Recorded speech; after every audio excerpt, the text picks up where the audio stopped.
السلام علیکم دوستو، آج جس ویڈیو پر ہم ریئیکشن دینے والے ہیں اس کا ٹاپک ہے تعزیہ بنانا کیسا ہے، حرام ہے یا جائز ہے، اور اگر جائز ہے تو کس طریقے سے بنایا جائے، اور اس میں وہ کون سے کام ہیں جو کرنے کے لیے منع کیے گئے ہیں۔ تعزیہ اگر بنانا ہے کس طریقے سے بنایا جائے، کیسا بنایا جائے، آئیے دیکھتے ہیں اس ویڈیو میں۔ ایک بات آپ کو کہوں، اس کو بھی دھیان سے کہ جو ہم خرافات پر اور بدعات پر پیسہ خرچہ کرتے ہیں، اس پیسے کو اٹھا کے آپ وہ سادات کرام جو مالدار نہیں ہیں ان پہ خرچہ کریں، وہ علماء کرام جو مالدار نہیں ان پہ خرچہ کریں۔ اس سے کیا ہوگا؟ خرافات اور بدعات کے بارے میں توجہ کرنا۔ دو گروپ ہیں،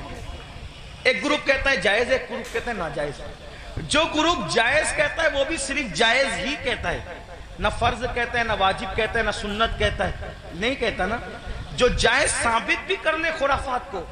تو صرف جائز ہی کہہ سکے گا، فرض نہیں کہہ سکے گا، واجب نہیں کہہ سکے گا۔ لیکن بھائیوں، بالکل اپنے مسلمان بھائی کی مدد کرنا تو اللہ نے ہم پہ فرض کیا ہے، بلکہ یہاں تک فرمایا کہ جب تک تم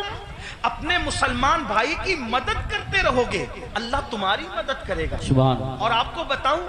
خاص طور پہ سادات کی خدمت، وہ جو مالدار نہیں ہیں، مستحق ہیں، یہ نہیں کہتا غریب ہیں، میرے اندر اتنی ہمت نہیں کہ میں کسی سید کو غریب کہوں، لیکن سادات جو مالدار نہیں ہیں، مالدار اگر آپ ان کی خدمت کریں تو ہوگا کیا؟ دو تین باتیں سن لے، بات ختم کرتے۔ حضرت سیدنا عبداللہ ابن مبارک رضی اللہ تعالی حج کو جا رہے تھے، حج کا ارادہ تھا، اور حج کے ارادے میں آپ نے یہ طے کیا کہ میں نے حج کو جانا ہے، پوری تیاری ہو گئی، ارادہ بن گیا حج کو جانا ہے۔ عبداللہ ابن مبارک کو پتا چلا کہ میرے پڑوس میں ایک سید صاحب رہتے ہیں اور وہ اس وقت تھوڑا پریشان حال ہے، حالات کے ستائے ہوئے اور حالات کے مارے ہوئے، تو انہوں نے سوچا کہ پڑوسی ہے، سید ہیں، میں ان کے نانا کے یہاں جاؤں، میں حج کے لیے جاؤں اور ان کو بھوکا پیاسا تڑپتا بلکتا چھوڑ کے جاؤں۔ تو انہوں نے کیا کیا، اس سال حج نہیں کریں گے، انشاءاللہ آئندہ پھر کبھی دیکھیں گے، حج کی پوری رقم اٹھا کر اس سید صاحب کو دے دیا، اور اس کے بعد آنسو پوچھتے ہوئے اب صبر کرتے ہوئے رہ گئے۔ بہت اچھا جب کیا۔ حج سے قافلہ واپس آیا تو لوگ ملاقات کرتے تھے، تو عبداللہ ابن مبارک لوگوں کو کہتے تھے مبارک ہو حج، تو لوگ بھی کہتے تھے عبداللہ آپ کو بھی مبارک ہو، آپ کو بھی مبارک ہو۔ حضرت عبداللہ ابن مبارک سوچتے، یا اللہ میں گیا نہیں لیکن جو آتا ہے مجھے حج کی مبارکباد دیتا ہے، اسی فکر میں تھے، آنکھ لگی تو خواب میں غیب سے ندا آئی، کوئی کہنے والا کہتا ہے عبداللہ ابن مبارک تو نے میرے نبی کے شہزادے کی مدد کے لیے حج کو ملتوی کر دیا، تو تیری یہ ادا اتنی پسند آئی کہ ہم نے تیرا ہم شکل ایک فرشتہ پیدا کیا ہے جو قیامت تک تیری طرف سے حج کرتا رہے گا اور اس کا ثواب تجھے ملتا رہے گا۔ سبحان اللہ، سبحان اللہ، سبحان اللہ۔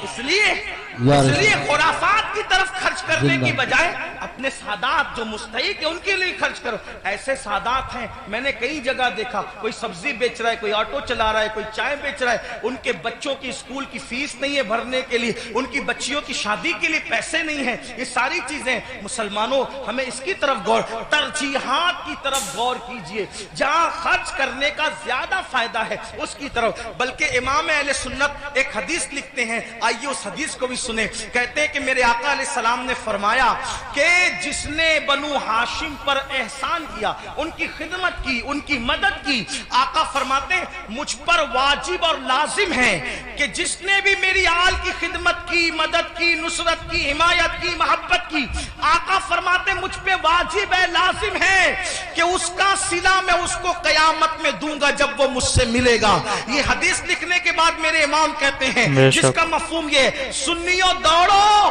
اور سادات کی خدمت کر لو، اس لیے کہ نبی کس کس کو ملیں گے کس کس کو نہ ملیں گے الگ عنوان ہے، لیکن جنہوں نے آل نبی کی خدمت کی ہوگی اس سے ملنے کا وعدہ مصطفیٰ جان رحمت فرما رہے ہیں۔ گویا کہ اور لوگ حضور کو ڈھونڈیں گے اور حضور اپنی آل کی خدمت کرنے والے کو صلہ عطا فرما رہے ہوں گے، لقاء کا